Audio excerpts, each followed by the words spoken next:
अपना भजन करना, श्री शिवाय नमस्तुभ्यम का जाप करना, भोलेनाथ जी का स्मरण करना और जिस घर में रह रहे हैं उस घर के जीवों के कल्याण के लिए भोलेनाथ जी से प्रार्थना करना, ये नियम। जितने लोग कथा श्रवण करने आए हैं आप सब अच्छे से आएं, अच्छे से अपने घर जाएं और भगवान की भक्ति को धारण करें। दादा बाबू भूसे जी ने जो कार्यक्रम इतना सुंदर आयोजित किया, प्रेम है आपका, स्नेह है, वात्सल्यता, करुणता, आनंदता, और ये भक्ति, विश्वास, दृढ़ता जब बढ़ती है तो हमें कहीं जाने की जरूरत नहीं पड़ती, परमात्मा खुद चलकर हमारे पास में आ जाते हैं।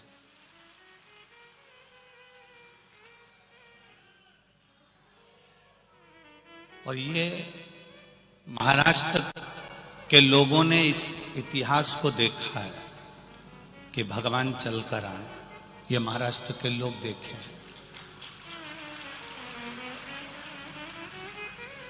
पंढरपुर में अपनी माता पिता की सेवा में पुंडलिक लगा रहता था।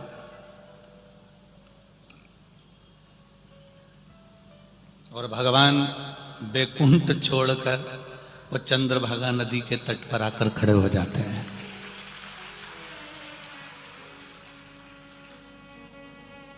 दरवाजा बजाया, पुंडलिक उठकर नहीं आया।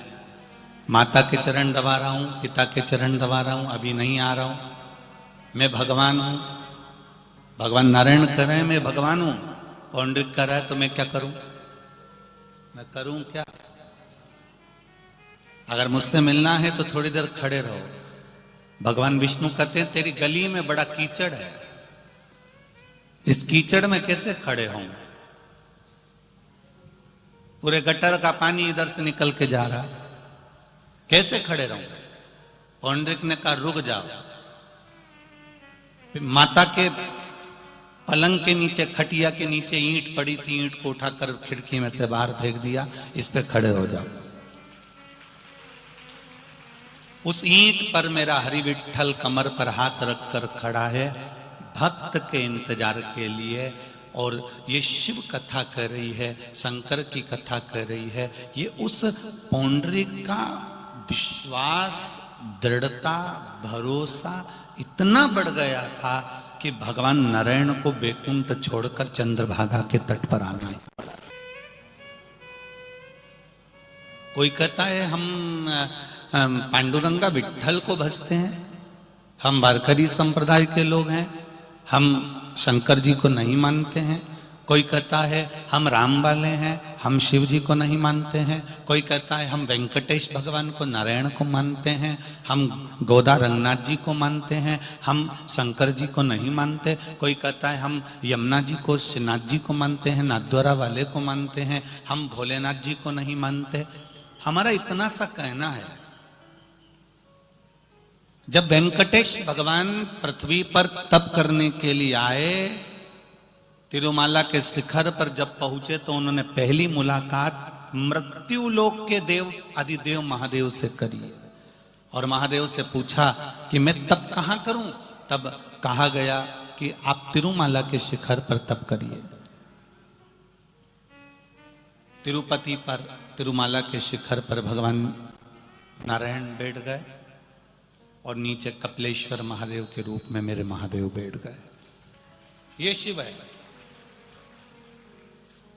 नाथद्वारा में श्री जी बाबा ने पूछा मैं कहां रहूं? भगवान ने कहा नाथद्वारा में रहिए। एक लिंग जी में भगवान शंकर रह गए, नाथद्वारा में भगवान श्री जी बाबा रह गए। हरि विठ्ठल से मिलने भोलेनाथ जी आए, वो कहे मैं कहां रहूं? हरि विठ्ठल ने कहा आप मेरे सिर पर रहिए, मैं यहां खड़ा हूं, आप मेरे मस्तक पर बैठ जाइए। ये शिव को, मेरे शंकर को, मेरे ओघड़दानी को, मेरे देवादिदेव महादेव को दुनिया के लोग कह सकते हैं हम राम वाले, हम कृष्ण वाले, हम ये वाले, हम वो वाले। उनसे पूछना चाहूंगा, आप जीते जी भेद कर सकते हो कि हम ये वाले हैं, पर मरने के बाद में क्या राम जी को पूछने वाले के लिए शमशान अलग होता है या कृष्ण को पूछने वाले के लिए शमशान अलग होता है? हरि विट्ठल को पूछने वाले के लिए शमशान अलग होता है? क्या दत्त को पूछने वाले के लिए शमशान अलग होता है? अलग अलग वैरायटी का शमशान नहीं होता, शमशान एक ही होता है और उस शमशान में महादेव होता है। बस हमें जाना उसी के पास, हम उसी के पास पहुंचेंगे। राम कहो, कृष्ण कहो, दुर्गा कहो, भवानी कहो, दत्त कहो, तुम्हारी मर्जी पड़े जो कहो, अंत में तुम्हें जाना उसी के पास है।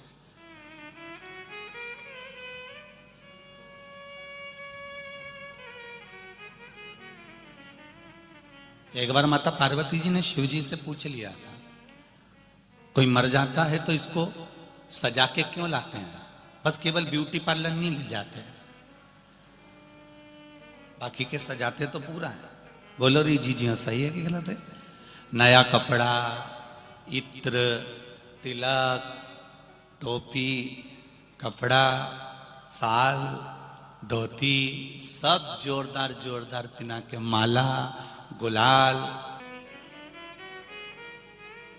पार्वती जी ने कहा भोलेनाथ जी से, मरने वाले व्यक्ति को इतना सजाकर आपके पास क्यों लाते हैं? शंकर भगवान बोले, ये हमेशा सच के दूसरे के पास जाता था तो मेरी जान जलती थी, मेरा होकर मेरे पास नहीं आ रहा, मेरा अपना होकर। जब माता के गर्भ से तुझे जन्म दिया, जब माता के गर्भ से तुझे पैदा करा और मां के गर्भ से पैदा करा, जन्म दिया, और जन्म देने के बाद भी तू मेरा नहीं हो सका, तो यह आश्चर्य की बात है। कुछ मत करता, कहीं शिव मंदिर होता, उस शिव मंदिर का मात्र शिखर का दर्शन करते हुए भी निकल जाता तो तू मेरा हो जाता और मैं तेरा हो जाता। जब दुख पड़ता है, तकलीफ आती है, कष्ट आता है, बीमारी आती है और रोग आता है, तब किसी भी ब्राह्मण से जाकर कहेंगे कि उनको ये तकलीफ है, ब्राह्मण कभी नहीं कहेगा कि राम रक्षा स्तोत्र का पाठ करो, कनक धारा का पाठ करो, श्री सूक्त का पाठ करो, या ये पाठ करो या वो पाठ करो। ब्राह्मण कहेगा महामृत्युंजय का पाठ करो, क्योंकि उनको मालूम है अकाल मृत्यु वो मरे जो काम करे चंडाल का, और काल उसका क्या बिगाड़े जो भक्त हो महा काल का। जो शिव की आराधना में डूबा रहता है उसका काल भी कुछ नहीं बिगाड़ सकता है, ये वो जानते। ये तो क्या हास्यप्रद बात हो गई कि भगवान कह रहे हैं कि मुझे जलन हो गई। जलन नहीं, भगवान शंकर कहते हैं जिससे प्रेम होता है, जिससे स्नेह होता है, जिससे वात्सल्यता होती है, जिससे करुणता होती है, उसके पास में श्रृंगार कर कर जाया जाता है। उसके पास में अगर पहुंचते हैं तो श्रृंगार करके जाते हैं।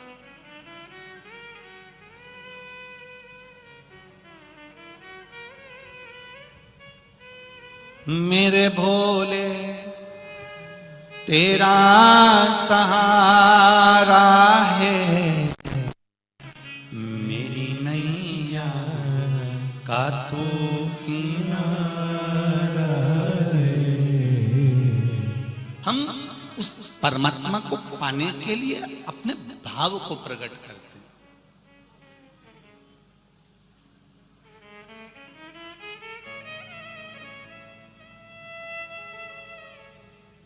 सबसे पहले मरते ही शरीर को शमशान ले जाया जाता है। ये दुनिया देखती है, ये दुनिया देखती है कि मर गया तो इसको शमशान ले जाओ। पर कभी आपने सोचा कि सबसे पहले आप शमशान नहीं जाते हो, सबसे पहले शमशान में रहने वाला महादेव तुम्हारे दरवाजे पर तुम्हें लेने आता है। सबसे पहले वो देवाधिदेव महादेव आपके पास में पहुंचता है। अंत समय प्रभु आना पड़ेगा, वचन दिया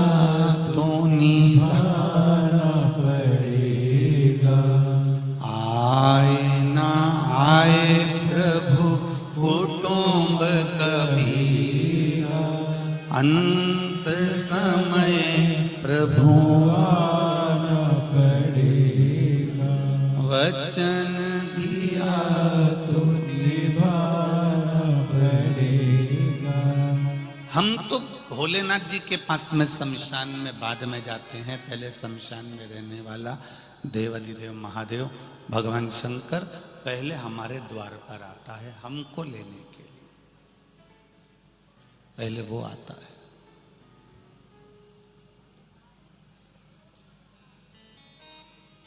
इतने लोग कथा सुनने के लिए आए हो मालेगांव की धरा पर,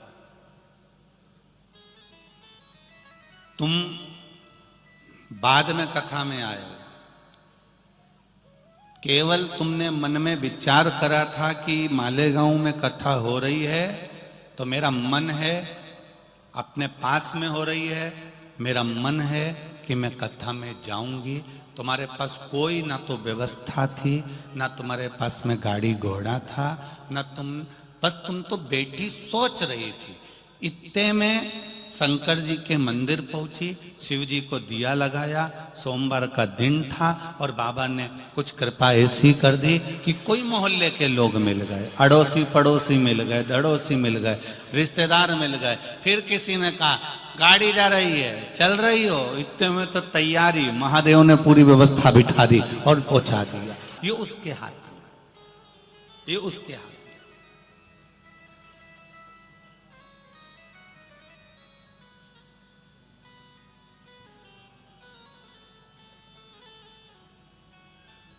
तुम्हारे यहां कोई हॉस्पिटल में व्यक्ति अगर बीमार पड़ा है तो पूरे मालेगांव के लोग देखने जाते हैं क्या? अरे बोलो तो जम के नहीं जाते। कौन जाएगा? जिससे उसकी है पहचान, जिससे उसका अच्छा संबंध, और पहचान भी उसकी तो बहुत सारों से, पर सब बहुत सारे जाएंगे क्या? नहीं, जो खास है वो हॉस्पिटल तक जाता है, देखने के लिए जाता है। शादी में भी जाएगा तो जो खास है वो पहुंचेगा, उसी की यहाँ पत्रिका दी जाएगी। अब रहने वाले तो मालेगांव में ढेरों लोग होंगे, क्या सब शिव महापुराण में चले जाएंगे? नहीं, शिव पुराण के अंदर कथा में, पंडाल में, शिव पुराण के आसपास के क्षेत्र में उसके नजदीक तक वही जाता है जो उसका नजदीकी होता है। वो 3 दिन में 2 दिन की कथा के क्रम में रहेंगे, फिर आखिरी दिन की वही कथा सुबह के टाइम हो जाएगी। और राम जी, सीताराम जी, आप अपने घर पे जाकर खूब बढ़िया आराम से आमठी और पूरण पोली खाओ, कौन मना करे? या कट्ठा दाल चावल और कट बनाकर खूब खाओ, कौन मना करे? और ज्यादा हो तो मिर्ची का ठेसा खा जाओ। अब उससे जो तुम्हारा मन करे वो पाओ, फिर कौन बोले?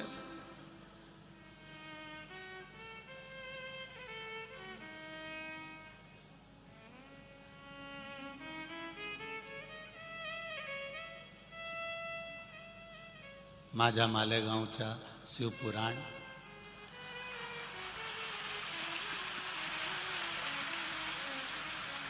अब ये शिव पुराण जो हो रही है ये आपका सुख है, जो मिल गया मिल गया, जो रह गया वो रह गया।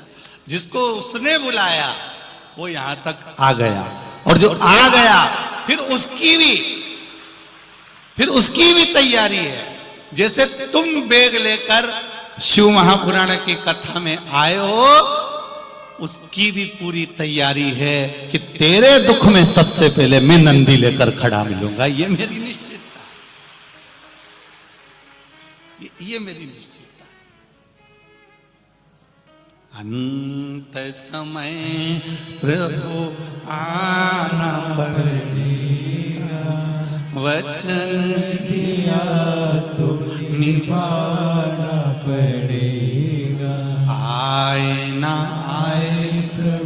कुटुंब कबीला, अंत समय प्रभु आना पड़ेगा। फिर निभाने की जवाबदारी उसकी है, वो निभाएगा।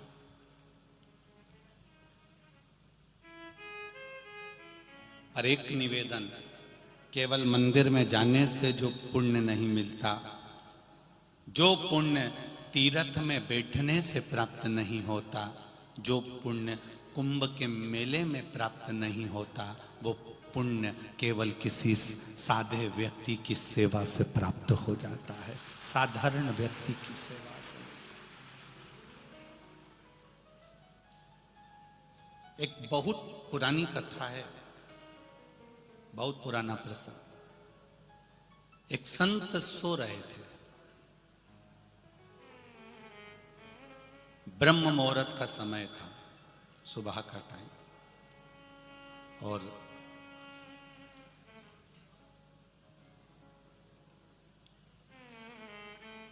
संत सोते सोते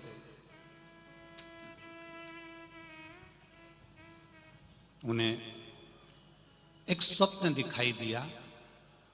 सारे तीर्थ एक जगह पर एकत्रित हुए हैं। तीर्थों ने आपस में बात करी है कि कुंभ का जो मेला प्रयागराज में भराया, उस प्रयागराज के कुंभ में सबसे ज्यादा पुण्य किसको मिला।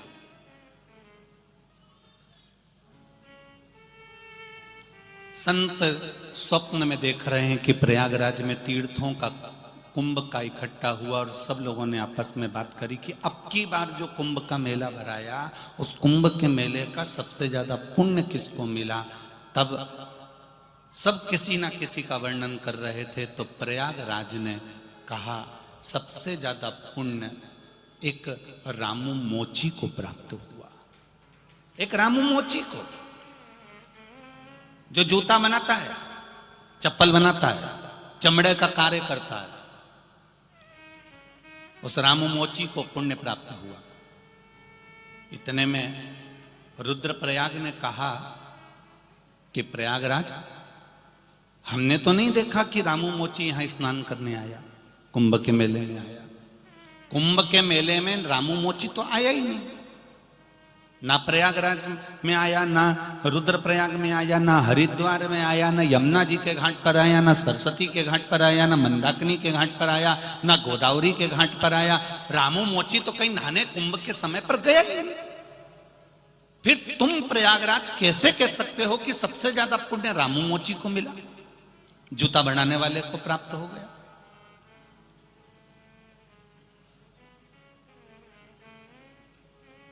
प्रयागराज ने कहा, अगर आपको विश्वास नहीं है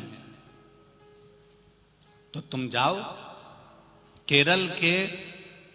केरल प्रदेश के दीवा गांव में जाकर उस रामू मोची से जाकर पूछो कि उसने क्या पुण्य कमाया, प्रयागराज का पुण्य का फल मिला कि नहीं मिला।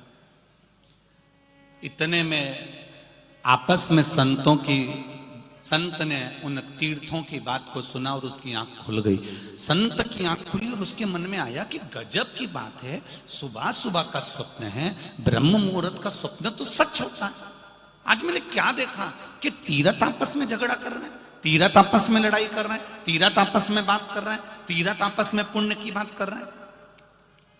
और पुण्य मिला तो वो रामू मोची को मिला, जो केरल प्रदेश के दीवा गांव में रहता है। तो उसने सोचा अब मैं कुंभ में नहीं जा रहा, अब मैं सीधे पहले दीवा गांव जा रहा हूं, वहां मालूम तो करूं आखिर उसको पुण्य कैसे मिल गया इतना, जिसका वर्णन स्वयं तीर्थ कर रहे हैं। चलते चलते चलते चलते संत ने सोचा कि सुबह का स्वप्न गलत नहीं हो सकता, मैं जरा पता करूंगा केरल के प्रदेश में। केरल पहुंच गया, केरल से दीवा गांव पहुंच गया। दीवा गांव में जाकर उसने पूछा रामू मोची कहीं रहता है क्या यहाँ पर। और प्रभु कृपा ऐसी थी कि रामू मोची का घर भी मिल गया और संत उस रामू मोची के घर में जाकर बैठ भी गए। संत उस रामू मोची के घर में जाकर बैठ गए। चमड़े के जूता बनाने वाले वो रामू मोची के घर में जब जाकर बैठे तो रामू मोची ने हाथ जोड़कर बोला, मैं चमड़े का जूता बनाता हूँ, चमड़े का काम करता हूँ, आप संत हो, गुरु हो, इतने सारे मेरे गांव में घर हैं, कहीं वहां जाकर बैठ जाते, आप मेरे यहां आकर बैठे हो। एक बात कहना चाहूंगा इस व्यासपीठ के माध्यम से,